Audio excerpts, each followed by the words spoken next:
사람을 상징한 산과 바위, 나무와 풀, 강과 바다의 고기.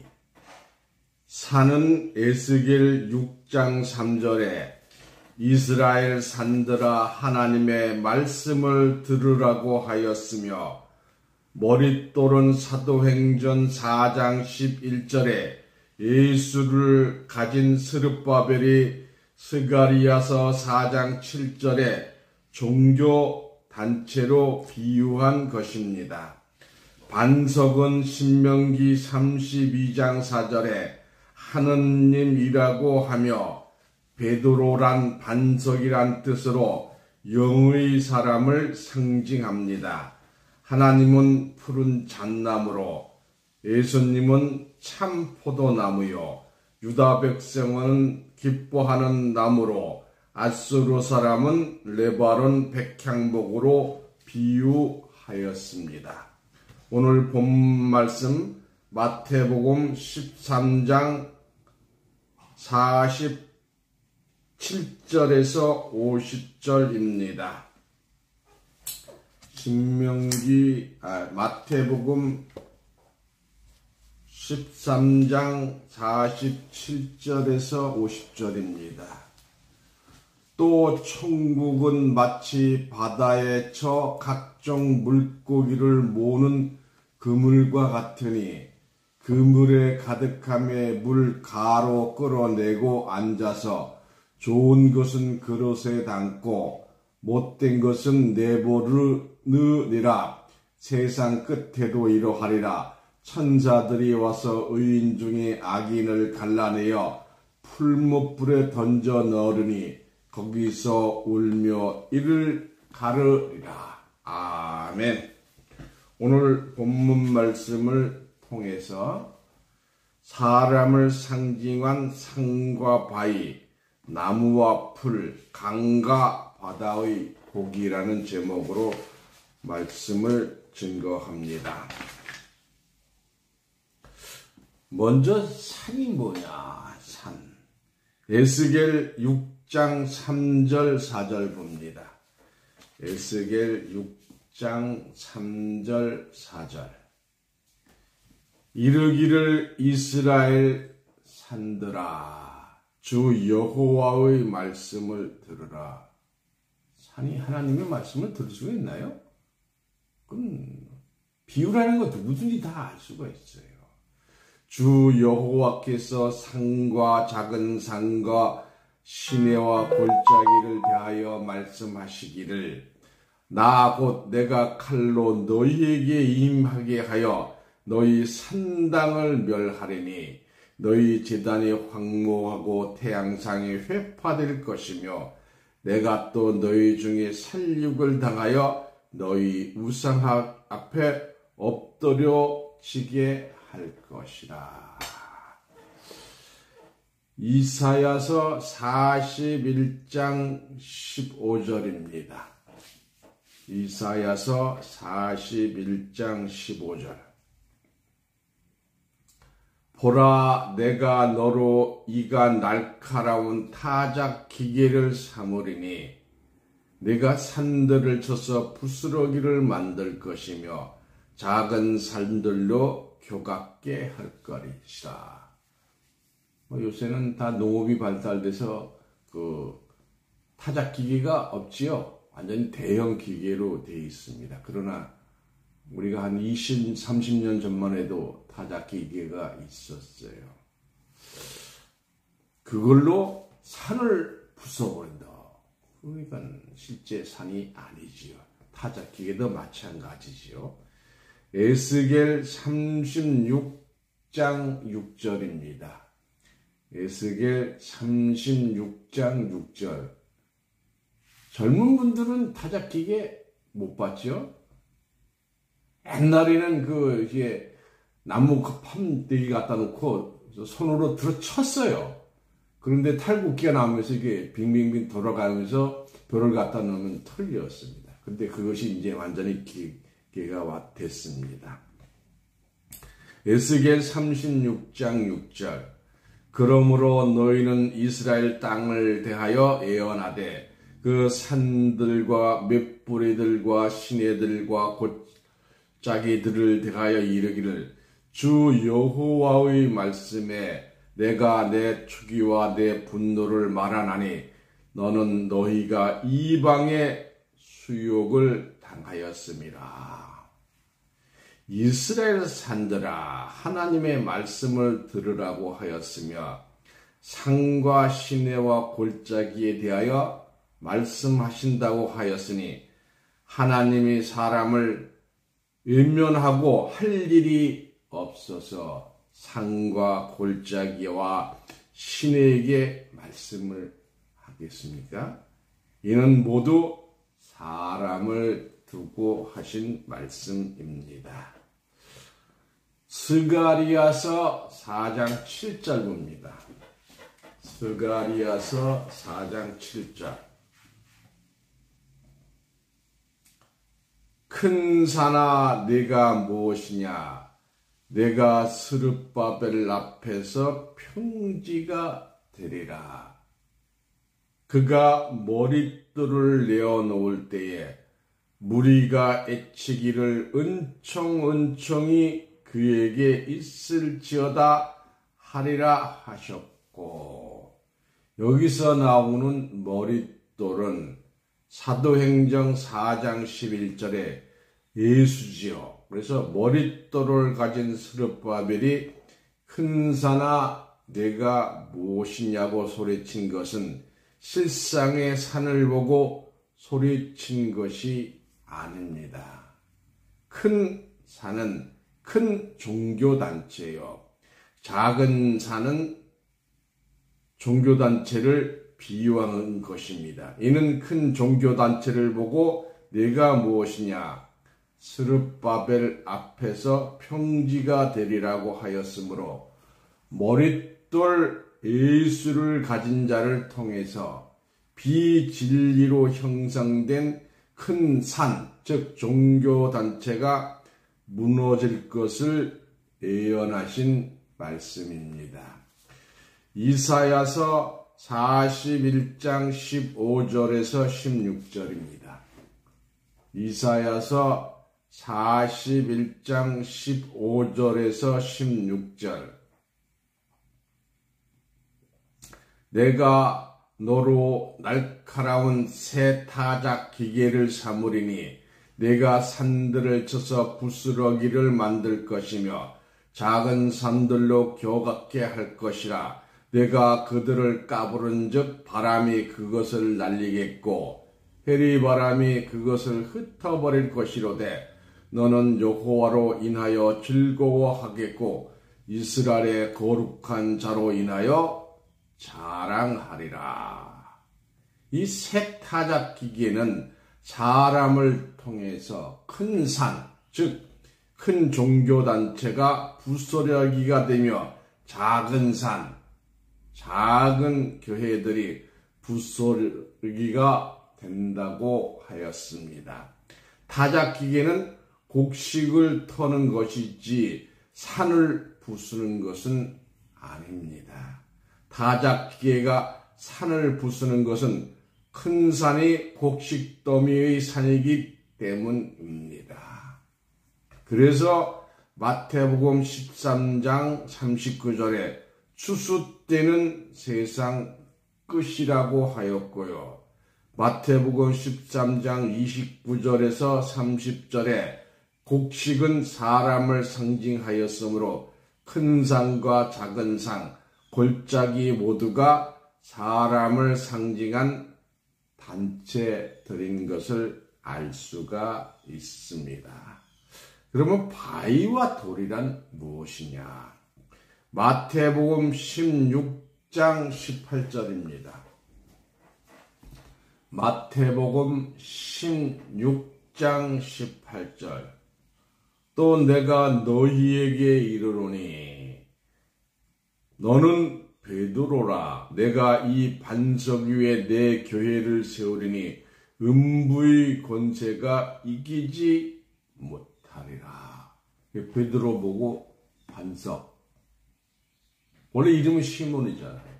그래서 이름을 베드로로 새 이름을 지어 주셨어요. 신명기 32장 4절. 신명기 32장 4절입니다. 그는 반석이시니, 하나님은 반석이시니, 그가 공덕이 완전하고 그 모든 것 같이 공평하며 진실 무방하신 하나님이시니, 뭐 또 그니까 하나님 아니라고 하지만 거기 하나님이시라고 돼 있잖아요. 공평하며 진실 무방하신 하나님이시니 공의로우시고 정직하시도다.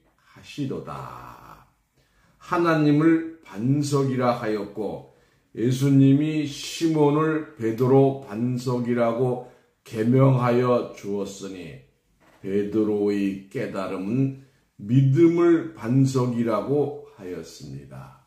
베드로란 곧 반석이라는 뜻입니다. 반석이란 사실은 영의 사람을 상징하였습니다. 이사야서 32장 1절 2절 봅니다. 이사야서 32장 1절 2절. 보라, 장차 한 왕이 의로 통치할 것이요 방백들이 공평으로 정사할 것이며 그 사람은 광풍을 피하는 곳, 폭풍을 가리는 곳 같을 것이며 마른 땅에 냇물을 낼 것이며 곤비한 땅에 큰 바위 그늘 같으리니 해서 세상을 의로 통치하는 큰 인물을 큰 바위로 비유한 것입니다. 마태복음 3장 9절 봅니다. 마태복음 3장 9절. 마태복음 3장 9절. 속으로 아브라함이 우리 조상이라고 생각지 말라. 내가 너희에게 이르노니 하나님이 능히 이 돌들로도 아브라함의 자손이 되게 하리로라. 아무리 능력자라도 돌 보고 하나님의 자손이 될 수가 없잖아요. 이게 돌 같은 사람을 얘기하신 거죠. 마태복음 21장 42절입니다. 마태복음 21장 42절. 예수께서 가라사대 너희가 성경의 건축자들이 버린 돌이 모퉁이의 머릿돌이 되었나니 이것을 주로 말미암아 된 것이요 우리 눈에 기이하도다 함을 읽어 본 일이 없느냐. 스가리야서 12장 3절입니다. 스가리야서 12장 3절. 그날에는 내가 예루살렘으로 모든 국민에게 무거운 돌이 되게 하리니. 예루살렘에 들어온 사람은 다 돌이 되는 거예요. 저와 여러분도 다 돌이 되는 거예요. 무릇 그것을 드는 자는 크게 상할 것이라. 천하 만국이 그것을 치려고 모이리라. 아브라함의 자손들을 돌들로 비유하였습니다.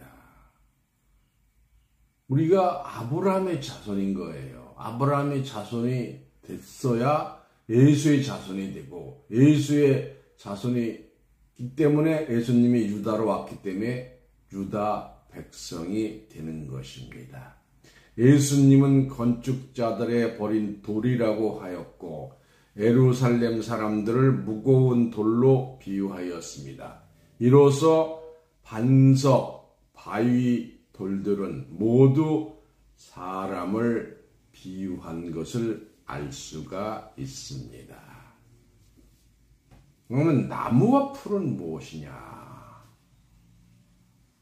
여러분도 아마 들어보셨겠지만 사사기에 나오는 나무들이 서로 왕을 삼으려고 나무들끼리 왔다 갔다 하면서 하는 얘기가 나오지요. 요한복음 15장 1절입니다. 내가 누구예요? 예수님이죠. 참 포도나무요 내 아버지는 그 농부라. 뭐 하나님이 농사짓는 농부는 아니잖아요. 근데 농부라고 했어요. 이사야서 5장 7절. 이사야서 5장 7절. 대저 만군의 포도원은 이스라엘 족속이요 그가 기뻐하시는 나무는 유다 사람들이라. 유다 사람이 나무예요. 그들에게 공평을 바라셨더니 도리어 포악이요 그들에게 의로움을 바라셨더니 도리어 부르짖음이었도다. 에스겔 31장 3절입니다. 에스겔 31장 3절. 볼지어다 앗수르 사람은 가지가 아름답고 그늘은 살림의 그늘 같으며 키가 높고 꼭대기에 구름 닿는 네바는 백향목이었더라. 이게 나쁜 말인데 기성교회 가면 다 레바논 백향목 수입해서 교회를 지었어요. 천장에 대성전에 보면 큰 나무를 갖다 했는데 그게 레바논 백향목입니다.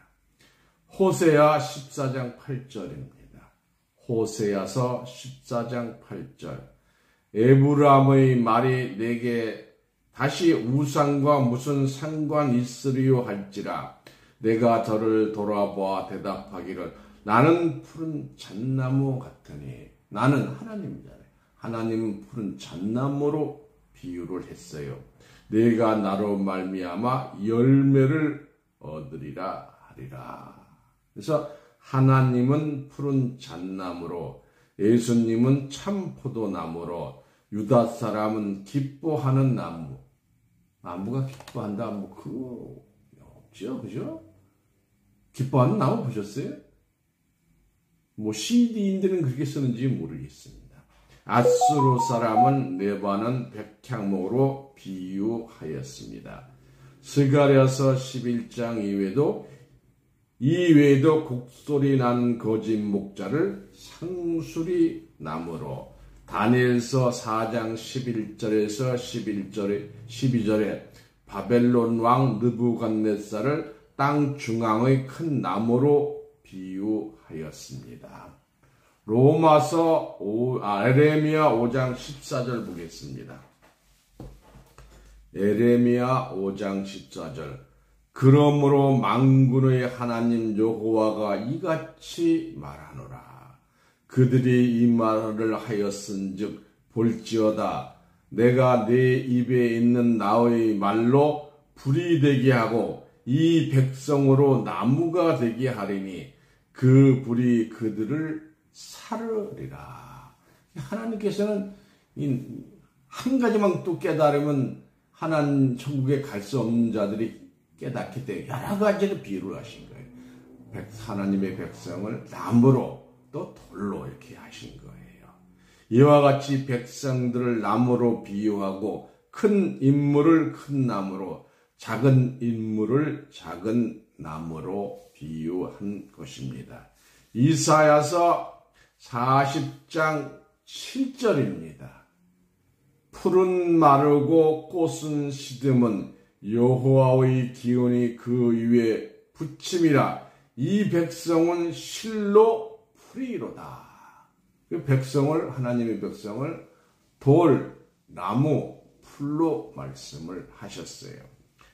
시편 90편 5절 6절입니다. 시편 90편 5절 6절. 주께서 저희를 홍수처럼 쓸어 가시니이다. 저는 잠깐 자는 것 같으며 아침에 듣는 풀 같으니이다. 풀은 아침에 꽃이 피어 자라다가 저녁에는 벤바 되어 마르나이다. 베드로전서 1장 24절입니다. 베드로전서 1장 24절. 그러므로 모든 육체는 풀과 같고 그 모든 영광이 풀의 꽃과 같으니 풀은 마르고 꽃은 떨어지되. 여기서는 풀의 꽃을 또 육체로 비유했어요.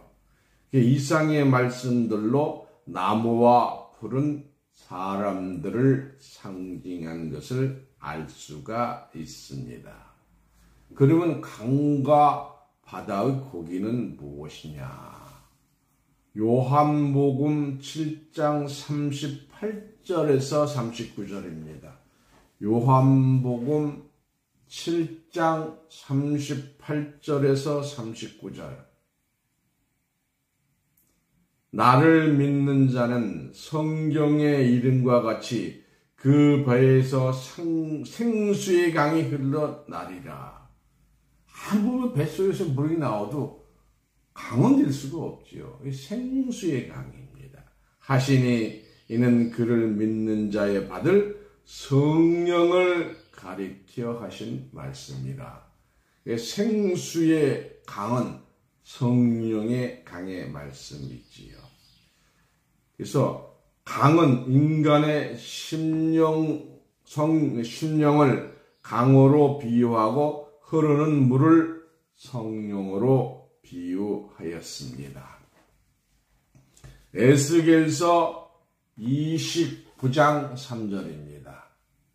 에스겔서 29장 3절. 너는 말하여 이르기를 주 여호와의 말씀에 애굽 왕 바로가 내가 너를 대적하노라. 너는 자기의 강들 중에 누운 큰 나거라. 스스로 이르기를 이 강은 내 것이라. 내가 나를 위하여 만들었도다 하는 도다. 애굽의 바로 왕을 악어라고 비유를 했어요. 에스겔 32장 2절입니다. 에스겔 32장 2절. 인자야 너는 애굽 왕 바로에 대하여 애가를 불러 그에게 이르라. 너를 열국에서 젊은 사자에 비하였더니 실상은 바다 가운데 큰 악어라. 강에서 뛰어 일어나 발로 물을 요동하며 그 강을 더럽혔도다. 그래서 강은 애굽을 상징하였으며 강들 중에 누운 악어는 바로 왕을 상징하였습니다.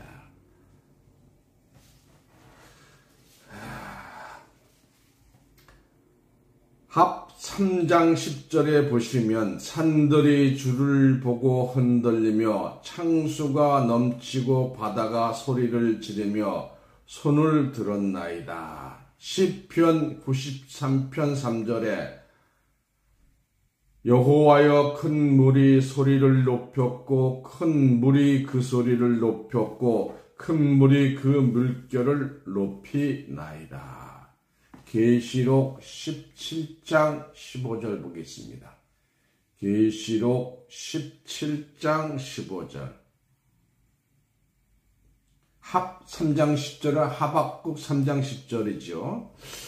산들이 주를 보고 흔들리며 바다가 어찌 계시록 17장 15절. 또 천사가 내게 말하되 내가 본 바 음녀에 앉은 물은 백성과 무리와 열국과 방언들이니라. 이 산들이 주를 보고 흔들리며 바다가 어찌 하나님께 소리를 지를 수가 있겠습니까? 바다, 곧 바다는 많은 물이 있잖아요. 그래서 바다의 곧 많은 물은 열국과 백성과 무리와 곧 세상을 상징하고 큰 물결은 세상의 큰 세력들을 비유하였습니다. 마태복음 4장 19절입니다. 마태복음 4장 19절. 말씀하시되 나를 따라오노라. 내가 너희로 사람을 낚는 어부가 되게 되리라 하시니 베드로에게 한 말이잖아요. 어부가 되게 한다. 그래서 오늘 본문 말씀에 마태복음 13장 47절에서 50절에 또 천국은 마치 바다에 치고 각종 물고기를 모으는 그물과 같으니 그물에 가득 차매 물가로 끌어내고 앉아 좋은 것은 그릇에 담고 못된 것은 내어 버리느니라. 의인만 상대가 되는 거예요. 어떻게 이 말씀대로라면 불순종한 자는 고기축에도 들어가지 못하니까 상대가 안 되는 겁니다. 의인 중에 악인을 골라내는 겁니다. 세상 끝에도 이러하리라. 천사들이 와서 의인 중에 악인을 갈라내어 천사가 와서 의인 중에 악인을 골라내어 풀무불에 던져넣으니 거기서 울며 이를 가름이 있으리라. 말씀과 같이 좋은 고기는 구원받을 자들 곧 의인들을 상징하였고 못된 고기는 악인들을 상징하였습니다. 이로써 강과 바다는 세상의 많은 사람들의 무리를 상징한 것이요 각종 고기들은 각종 사람들을 비유한 것입니다. 저와 여러분은 의인들로서 좋은 고기로 구원받은 자들로 축복받으시기를 예수님 이름으로 간절히 축원합니다. 이상으로 말씀을 마치겠습니다. 미주 동부세광교회는 하나님의 비밀스러운 말씀을 깨닫기 위하여 미주 동부시간 매 일요일 오전 9시에는 영어로 오전 11시에는 한국어로 내보내고 있습니다. 이 방송 내용은 다시 녹화를 해서 보내드리고 있으니 여러분들이 반복해서 들어주시고 저희 예배와 같이 동참하시고 싶으신 분들은 미주동부세광교회나 미국 전화번호 203-536-6710 이메일 woon536@gmail.com으로 연락을 하시면 함께 진리의 성읍 예루살렘으로 들어갈 수 있도록 인도해 드리고 있습니다. 이상으로 말씀을 마치겠습니다.